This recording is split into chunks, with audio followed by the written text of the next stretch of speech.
Chinese വിദേശകാര്യമന്ത്രി ഇന്ത്യയിലേക്ക് വന്ന് ഇന്ത്യൻ വിദേശകാര്യമന്ത്രിയുമായിട്ടും നമ്മുടെ സുരക്ഷാ ഉപദേഷ്ടാവുമായിട്ടും ചർച്ച നടത്തി. അതിനുശേഷം പ്രോട്ടോക്കോൾ പോലും പാലിക്കാതെ ഇന്ത്യൻ പ്രധാനമന്ത്രി നരേന്ദ്രമോദിയുമായിട്ടുള്ള ഒരു കൂടിക്കാഴ്ചയ്ക്കും അവസരമൊരുക്കി. ഇതിനുശേഷം തിരിച്ച് വാങ്ങി അവിടേക്ക് എത്തുന്നു. അതിനുശേഷം ചൈനീസ് അംബാസിഡർ അമേരിക്കയുടെ തെറ്റായ വാണിജ്യ താരിഫ് വർധനയെക്കുറിച്ച് പറയുകയാണ്. ഇന്ത്യയും ചൈനയും എന്ന് പറയുന്നത് ഏഷ്യയിലെ ഒരു സാമ്പത്തിക വളർച്ചയുടെ ഡബിൾ എഞ്ചിനാണ്. അപ്പോൾ മറ്റ് രാജ്യങ്ങളുടെ സാമ്പത്തിക ട്രേഡ് കാര്യങ്ങളിൽ അമേരിക്ക ഇടപെടുന്നത് തെറ്റാണെന്ന് ചൈനീസ് അംബാസഡർ പറയുന്നു. എന്ന് പറഞ്ഞാൽ ചൈനയുടെ ഔദ്യോഗിക നിലപാടാണെന്നല്ലേ നമ്മൾ മനസ്സിലാക്കേണ്ടത്? ഒന്ന് അതാണ്. രണ്ട്, ഇന്ത്യക്ക് വേണ്ടി സംസാരിക്കാൻ ഇന്ത്യയേക്കാൾ ശക്തനായ ഒരു വക്കീൽ രംഗത്ത് വന്നു എന്നുള്ളത് നമ്മുടെ വക്കാലത്തെടുത്തതുപോലെയാണ്. സാധാരണ ഇതിൽ നമ്മളിപ്പോൾ കിട്ടുന്ന വേദികളിലൊക്കെ നമ്മൾ പറഞ്ഞുകൊണ്ടിരുന്നു ഇത് അധാർമികമാണ്. ഒന്ന് ആലോചിച്ച് നോക്കൂ, അമേരിക്കയോട് വല്ല അതിക്രമവും കാണിച്ചിട്ടല്ലല്ലോ നമുക്ക് താരിഫ് വർദ്ധിപ്പിച്ചത്. അല്ല, ആദ്യം 25%, പിന്നെ പറഞ്ഞ 50 കൂട്ടി. ഇതിങ്ങനെ പറയാത്തോണ്ട് 25 കൂട്ടി. അത് കൂട്ടുകയാണ്. അപ്പൊ ഇതിന്റെ ഒരു കാര്യം ആലോചിച്ച് നോക്കൂ. ഒന്ന്, കച്ചവടം നടക്കുന്ന ലോകരാജ്യങ്ങൾ തമ്മിലുള്ള ഏതൊരു വ്യാപാരവും ഒരു ട്രേഡ് എഗ്രിമെന്റിന്റെ അടിസ്ഥാനത്തിലാണ്. വ്യാപാര കരാറാണ് ഒപ്പുവെക്കുക. കരാർ ഒപ്പുവെക്കുമ്പോൾ അതിന്റെ താരിഫും അതിന്റെ വ്യവസ്ഥകളും ഒക്കെ തീരുമാനിച്ചിട്ടുണ്ടാവും.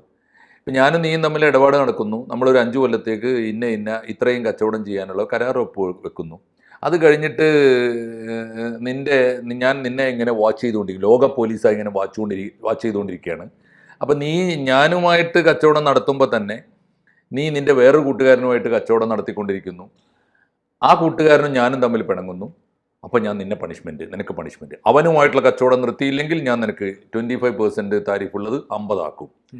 ഇത് അധാർമികമാണെന്ന് നമ്മുടെ വേദികളിലൊക്കെ നമ്മൾ പറഞ്ഞുകൊണ്ടിരുന്നു. അത് വളരെ പ്രകടമല്ലേ, കൊച്ചുകുട്ടികൾക്ക് ബോധ്യമുള്ളതല്ലേ. ഈ ട്രംപിന് എന്താ ബോധ്യമില്ലാത്തത്? പക്ഷേ അത് നമ്മൾ പറയുന്നതിനേക്കാളും ശക്തിയുണ്ട് ചൈന പറയുമ്പോൾ. ഇപ്പോൾ ചൈനീസ് വിദേശകാര്യമന്ത്രി വന്നു, നമ്മുടെ എല്ലാ പ്രധാനപ്പെട്ട ഭരണത്തലവന്മാരുമായി സംസാരിച്ചു, തിരിച്ചു പോകുന്നു. ഇനി ഇന്ത്യൻ പ്രധാനമന്ത്രി ഈ നമ്മുടെ ഷാങ്ഹായ് കോർപ്പറേഷൻ സമ്മിറ്റിന് വേണ്ടി അവിടെ പോകാൻ നിൽക്കുന്നു.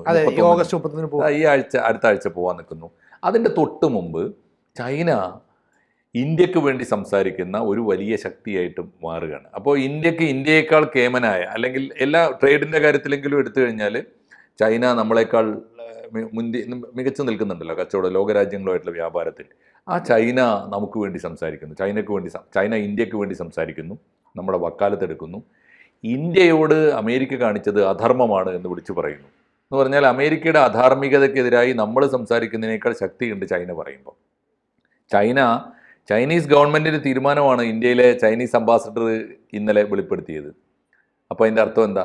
ഇത് അധാർമികമാണ്. അവർ ചോദിക്കുന്ന ചോദ്യമുണ്ട്, വ്യാപാര കരാറുകൾ ആ കരാറിൻ്റെ കാലാവധിക്ക് ശേഷം വേണമെങ്കിൽ റദ്ദാക്കാം.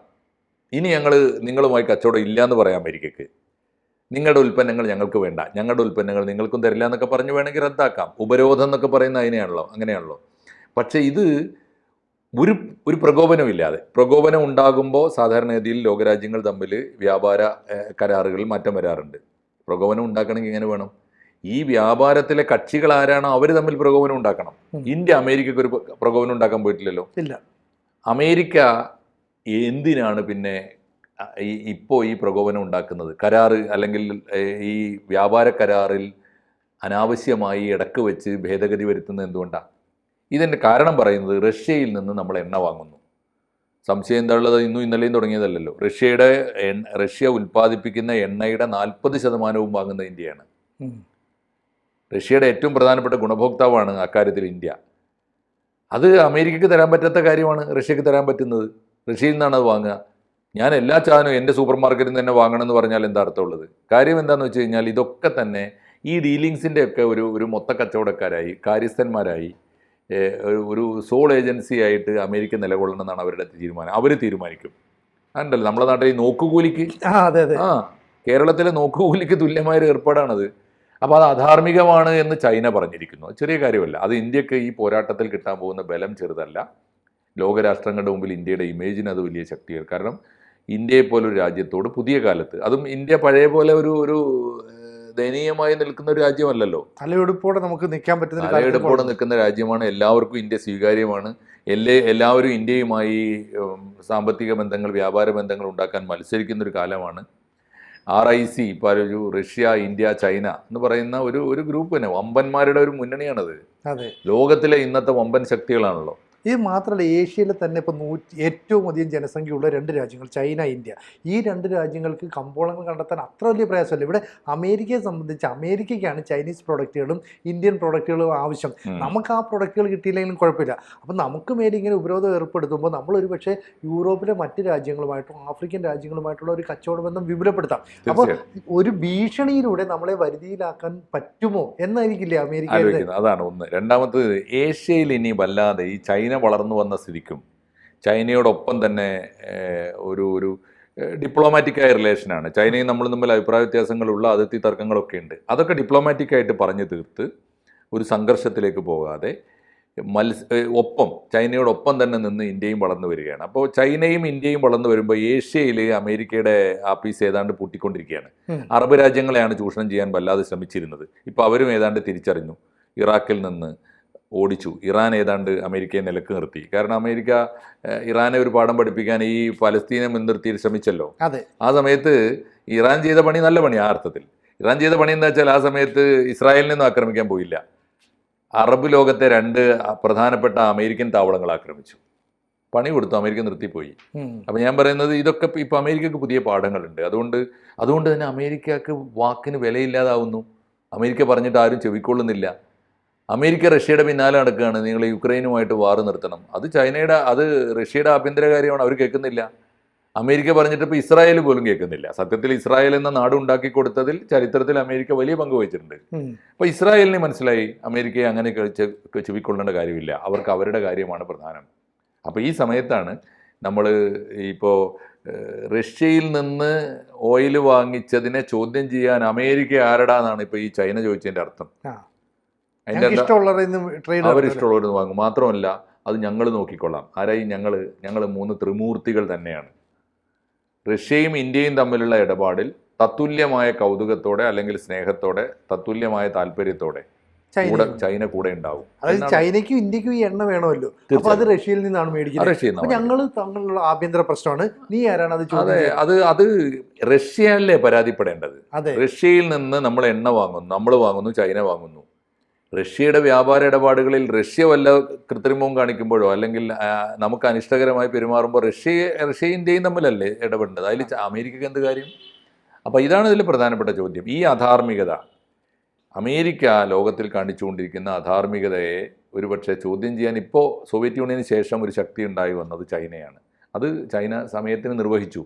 അത് ഇന്ത്യയോടുള്ള സ്നേഹം കൊണ്ട് മാത്രമല്ല, അമേരിക്ക കാണിക്കുന്ന അധാർമികതയല്ലേ ആലോചിച്ച്, ആരോട് കാണിച്ചാലും തെറ്റല്ലേ. അതെ, നെഞ്ചുയർത്തിപ്പിടിച്ച് പറയാനുള്ള ധൈര്യം ചൈനയ്ക്കുണ്ട് എന്നുള്ളതാണ്. മറ്റൊരു കാര്യമുണ്ട്, ഈ അമേരിക്ക തന്നെയാണ് ഇറാനിൽ നിന്ന് വെനസ്വേലയിൽ നിന്ന് എണ്ണ വാങ്ങുന്നതിന് നമുക്ക് മേൽ ഉപരോധം ഏർപ്പെടുത്തിയത്. അപ്പോൾ പിന്നെ നമ്മൾ റഷ്യയിലേക്ക് പോകുന്നു, അവിടെ വന്ന് ഉപരോധം ഏർപ്പെടുത്തിയപ്പോൾ ഈ പണി നടക്കില്ല എന്നുള്ളത്. അപ്പോൾ റഷ്യ ഒരു നിലപാടെടുത്താൽ നമ്മൾ അതിനോടൊപ്പം കാലങ്ങളായിട്ട് യോജിച്ച് നിൽക്കുന്ന ഒരു രാജ്യമാണ്. അപ്പോൾ അമേരിക്ക പറയുന്നത് എല്ലാം ഇപ്പോൾ യൂറോപ്യൻ രാജ്യങ്ങൾ പോലും കേൾക്കുന്നില്ല. അങ്ങനെയുള്ളൊരു സാഹചര്യത്തിൽ ഇനി ഒരു അവസ്ഥ എന്ന് പറയുന്നത് താരിഫ് യുദ്ധം പ്രഖ്യാപിച്ചുകൊണ്ട് ഞങ്ങൾ അങ്ങനെ ചെയ്യും ഇങ്ങനെ ചെയ്യും എന്ന് പറഞ്ഞിട്ട് അല്ലെ ഉപരോധം ഏർപ്പെടുത്തുക. പക്ഷെ നമ്മൾ പണ്ടും ഈ ഉപരോധത്തെയൊക്കെ അതിജീവിച്ചിട്ടില്ലേ. പണ്ട് ഈ പറയുന്ന അണു പരീക്ഷണമൊക്കെ നടത്തിയപ്പോൾ, പൊക്രാനിൽ നടത്തിയപ്പോൾ തന്നെ നമുക്ക് ഉപരോധം ഏർപ്പെടുത്തിയ നമ്മൾ അതിനെയൊക്കെ അതിജീവിച്ചു. പക്ഷെ ആധുനിക കാലത്ത് അത്ര പോലും ഭയക്കേണ്ട അവസ്ഥയിലല്ല ഇന്ത്യ പോലൊരു രാജ്യം. അപ്പം ബ്രിക്സ് എന്ന് പറയുന്ന കൂട്ടായ്മ, ഷാങ്ഹായ് എന്ന് പറയുന്ന കൂട്ടായ്മ, ഇതൊക്കെ ഉയർന്നു വരുന്നത് ശരിക്കും പറഞ്ഞാൽ അമേരിക്കയാണ് അലോസരപ്പെടുത്തുന്നത്. തീർച്ചയായിട്ടും അമേരിക്കയെ ലോകം പഠിച്ചിരിക്കുന്നു എന്നുള്ളത് കൂടിയാണ് അതിന് കാരണം. ഇത് ഇന്ത്യൻ കൾച്ചറിൽ പണ്ടേ ഈ പാഠമുണ്ട് കേട്ടോ. അമേരിക്കയെ വിശ്വസിക്കാൻ കൊള്ളൂല എന്ന് പണ്ട് തന്നെ ഇന്ത്യ പഠിച്ചിട്ടുണ്ട്. അതുകൊണ്ടാണ് സോവിയറ്റ് യൂണിയനോട് നമ്മളിപ്പോൾ ചേരിചേരാ പ്രസ്ഥാനത്തിൻ്റെ നായക സ്ഥാനത്ത് ഇന്ത്യ നിൽക്കുമ്പോഴും ഒരു സംഘർഷാവസ്ഥ വരുമ്പോൾ വിശ്വസിക്കാൻ കൊള്ളുന്ന കൂട്ടാളിയായിട്ട് അന്നും സോവിയറ്റ് യൂണിയനാണ് തിരഞ്ഞെടുത്തിരുന്നത്. മാത്രമല്ല, ഇപ്പോൾ പുതിയ കാലത്ത് ഇപ്പോൾ നരേന്ദ്രമോദി ഭരിക്കുന്ന ഇന്ത്യയിൽ അമേരിക്കയുടെ ഇതപര്യന്തമുള്ള ചലനത്തെ സൂക്ഷ്മമായി പഠിക്കുന്ന ഒരു വിദേശകാര്യമന്ത്രിയൊക്കെ നമുക്കുണ്ട്. മാത്രമല്ല സുരക്ഷാ ഉപദേഷ്ടാവുണ്ട്. അവരിതൊക്കെ സൂക്ഷ്മമായിട്ട് അറിയാം, ലോകത്തിലെ ചലനങ്ങളോടൊപ്പം സഞ്ചരിച്ചവരാണ്. അപ്പോൾ അവർ കാണുന്നത് അമേരിക്കയെ വിശ്വസിച്ച് നിന്നവരെ മുഴുവൻ ഇവർ പാപ്പരാക്കിയിട്ടുണ്ട്, പറ്റിച്ചിട്ടുമുണ്ട്, രക്ഷിച്ചിട്ടില്ല. അവരുടെ സ്വാർത്ഥത മാത്രമാണ്. അതിൻ്റെ ചരിത്രം എടുത്തു നോക്കൂ. എന്താണ് ഇപ്പോൾ ഈ രാജ്യങ്ങൾക്കൊക്കെ പറ്റിയത്? അമേരിക്കയുടെ കൂടെ വന്ന രാജ്യങ്ങൾക്ക് ഇറാഖ് പാപ്പരായി. അതെ, നിങ്ങൾ സമീപകാലത്തെ രാജ്യങ്ങളൊക്കെ എടുത്തു നോക്കൂ. ഈ വിശ്വസിച്ച് നിന്ന എല്ലാ രാജ്യങ്ങളും അമേരിക്ക എങ്ങനെയാണ് പെരുമാറിയത്? അമേരിക്കയെ വിശ്വസിച്ചാണ് അഫ്ഗാനിസ്ഥാൻ ഈ പരുവത്തിലെത്തിയത്, പാകിസ്ഥാൻ ഈ ഗതികേടിലെത്തിയത്. അമേരിക്ക അവരുടെ താല്പര്യങ്ങൾക്ക് വേണ്ടി ആരെയൊക്കെ കൂടെ നിർത്തിയോ അവരെയൊക്കെ ചൂഷണം ചെയ്ത് നശിപ്പിച്ചിട്ടേ ഉള്ളൂ എന്ന പാഠം ഇന്ത്യ ആദ്യം പഠിച്ചു, ഇപ്പോൾ ലോകവും പഠിച്ചു കഴിഞ്ഞു. അതുകൊണ്ടാണ് അമേരിക്ക എടുക്കാത്തൊരു നാണയമായി തീരുന്നതും ഇന്ത്യക്ക് വിശ്വാസ്യത കൂടുന്നതും ചൈന പരസ്യമായി നമുക്ക് വേണ്ടി അമേരിക്കയോട് കൊമ്പ് കോർക്കാൻ വരുന്നതും. ഈ അർത്ഥത്തിൽ ഇത് ഇന്ത്യയുടെ വിജയം കൂടിയാണ് എന്ന് നമുക്ക് കാണണം. തീർച്ചയായിട്ടും ഒരു പുതിയ ലോകക്രമം പുലരുന്നു എന്നതിൻ്റെ ഒരു പ്രതീക്ഷയും കൂടിയാണത്. കൂടുതൽ വാർത്തകളും വിശേഷങ്ങളും നിങ്ങളിലേക്ക് എത്താൻ ABC മലയാളം സബ്സ്ക്രൈബ് ചെയ്യുക, ബെൽ ബട്ടണും അമർത്തുക.